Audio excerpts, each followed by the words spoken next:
Welcome back to the channel, friends. And today I wanted to make a video going into what I think will probably be, again, if I think of something later in the video, it might be more, but 5 things that bodybuilders mess up on when it comes to their health. So we're going to be talking very specifically today in this video regarding bodybuilders and their health, more specifically the enhanced bodybuilding community, okay? Now, if you're a bodybuilder and you're watching this, this is not me nagging or talking down on you. This is just merely things that I see through coaching, through talking with a lot of high-level enhanced bodybuilders that I kind of see are consistently and continuously done. And these are just mistakes that I think can be easily avoided just with kind of the knowledge and just with a simple mindset shift. So with that being said, guys, let's dive in and let's discuss 5 ways that bodybuilders mess up their health.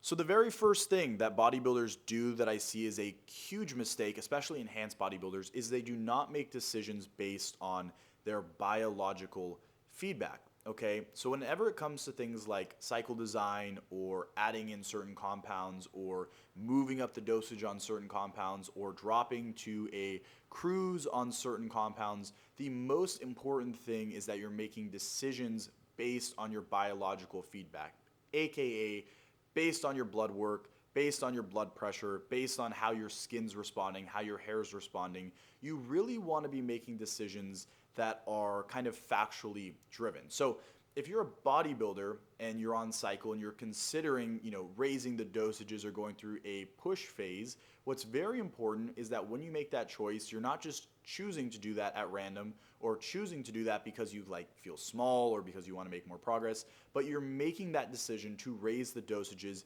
based on the fact that currently your blood work looks good, you're not having any issues with acne, you're not having any mental health issues, your anxiety is well under control, you feel great, your blood work is squeaky clean, your blood pressure is perfect, and then we can kind of make the decision and say, okay, everything looks great, let's move up the dosage. The thing you do not want to do is you don't want to just blindly raise the dosage or push really hard without understanding what is going on internally, because the big issue, of course, is if your blood pressure is sky high, or if your lipid values are very high, or if your liver values are very high and you go do something crazy, you could be exacerbating the issue greatly. So it's very, very important that as a bodybuilder, you are monitoring your biology, you're making sure that on the cycle, your biology is properly managed and you're kind of making decisions based on that biology. So again, if your biology is good and everything is locked in, continue to push on with the cycle. And if your biology starts to get a little bit out of whack or you start to see stress in certain areas, that's when you either want to dial the cycle back or add in the proper supplements or medications to help kind of clean up or clear up the issue, which is going to bring me to my second point of a mistake that bodybuilders make, and that is being afraid of medication. Now, one of the things I see in the industry that is crazy to me is a lot of bodybuilders are afraid to use medications. Now, I'm not a doctor. This is not medical advice. I'm not saying that medications are infallible or that medications are going to work great for everyone. But the reality is that if you go and if you choose to be an enhanced bodybuilder, you need to potentially have a medication plan in place.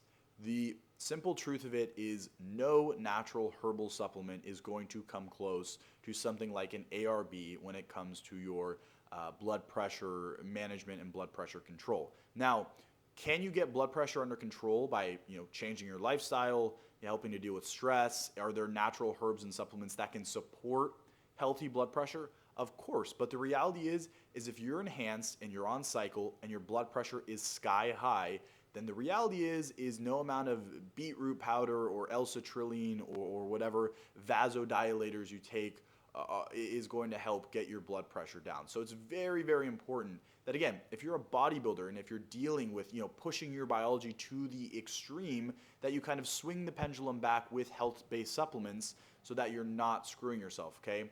For the average person, natural supplements can work well, lifestyle modifications can work well, but again, when you're the 240-pound bodybuilder pushing your body to the limits, that is where you need to start to look to implement in medications. Again, whether it is for your hair, whether it's for your skin, whether it's for your mental health, whether it's for your lipids or your blood pressure, or your kidneys, whatever it may be, it is very important to not fear these medications. And the problem is there's a lot of stigma around a lot of these medications, guys. But the reality is if you're an enhanced bodybuilder and you're on a lot of gear and a lot of growth hormone, these medications will be lifesavers for you. And I mean that quite literally.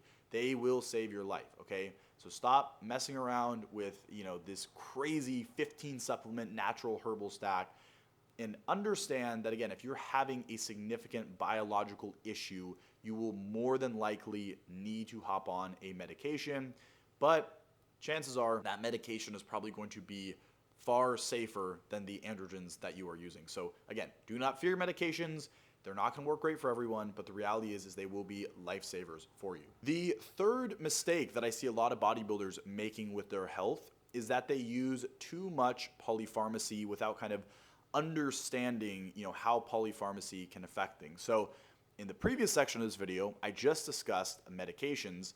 Now, the flip side is if you're taking a bunch of medications and a bunch of supplements and a bunch of peptides, there is likely a lot of different polypharmacy considerations to be made, okay? Again, a lot of these can interact with things like the CYP enzymes, which are going to impact things like drug metabolism and all of that stuff. So you need to have a good understanding and work with a coach who understands polypharmacy well so that he can properly advise you on which supplements to stack and which supplements to stay away from. For example, if you're on an SSRI, be cautious using things like methylene blue or 9-MeBC, as they can also raise certain neurotransmitter levels in the brain, which can be, problematic. Again, some of these medications have interactions with the CYP enzymes. Cabergoline has tons of interactions. And again, a lot of times what happens with polypharmacy is when people hear, drug interaction, they think that it means, oh, if I take these two together, I'm going to die or my heart's going to explode today. But the reality is drug interactions can mean a lot of different things. It can mean that, a drug is working more or less efficaciously in the body. It can mean that a drug is not going to get absorbed properly. It can mean that, a drug is going to have more side effects. There's a lot of different things. What's important is that you have a coach or that you have yourself to go through your supplement, peptide, and medication stack and understand the polypharmacy and understand the kind of drug-to-drug interactions and understand, okay, all drugs interact essentially, but are there any significant drug interactions that we need to be aware of? Are there any drug interactions where if we swap it for another, medication or compound, we're going to have a better output? Maybe there's some certain synergies we can take advantage of.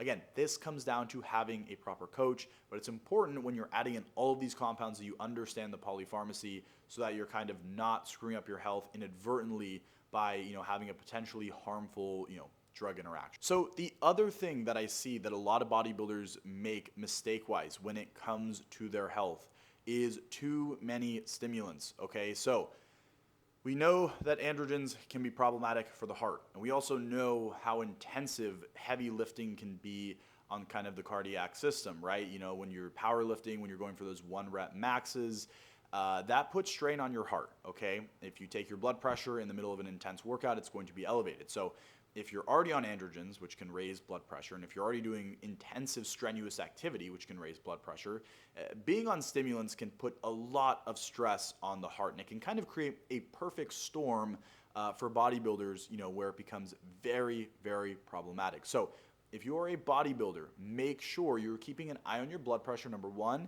and make sure you're keeping an eye on your stimulant intake, okay? Again, you don't want to be in a position where you're just straining and stressing your heart from every single angle imaginable, right? You're on the androgens, you're at a heavy body weight, you have a little bit of excess fluid retention, you're pushing super hard in the gym, and then on top of that, you're adding in 600 milligrams of caffeine, and you're adding in clenbuterol, and you're adding in this and that and this and that.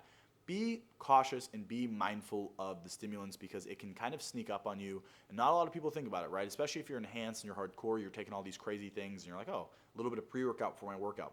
Again, the reality is that you need to make sure that you are monitoring and being mindful of your stimulant intake, and that you're being mindful, I should say, of your blood pressure, because you got to think when you're on that pre-workout and when you're in the gym training super hard, your blood pressure goes even higher. So again, if your blood pressure is already high and then you do that, your blood pressure is going to go way too high in the gym, and it's going to be very problematic for your heart, which, as we know with bodybuilders, is the kind of key thing that tends to be the biggest issue. I would say kidneys and liver is also right below that, but the heart is definitely the biggest issue we see with bodybuilders. So be mindful of your stimulant intake. The fifth thing that I wanted to cover in this video, and I will more than likely make a part 2 about this video because there is a lot of kind of health pitfalls that I see a lot of bodybuilders making, but it is bodybuilders not taking their sleep hygiene serious. Now, if you're a bodybuilder, you need to make sure you are sleeping and you are sleeping enough and you are getting high quality sleep. And it's hard as a bodybuilder. Again, with androgens, they are bad for your sleep.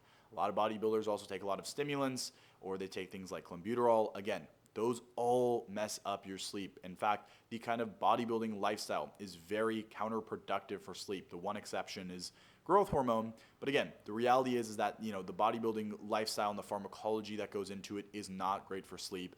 But sleep is kind of the foundation for health. So if you're a bodybuilder, you need to make sure that you are sleeping, that you're tracking your sleep, and that you're understanding, okay, hey, my sleep is terrible. I need to at least come up with a plan to fix it. And again, sleep is not something that you're going to just fix overnight. But what is important is that you get that sleep dialed in, because again, lack of sleep is only going to raise your risk of things like cardiac-based events, raise your risk of things like, mental health issues, raise your risk of things like cancers, raise your risk of things like metabolic-based issues, which are all things that can kind of plague the community as it is. So I think it is so, so important, especially because probably 80% of bodybuilders I talk to who are enhanced have terrible sleep or don't even know how their sleep is or can barely get to sleep. I think it's so important that you come up with a strategy or a plan to fix your sleep.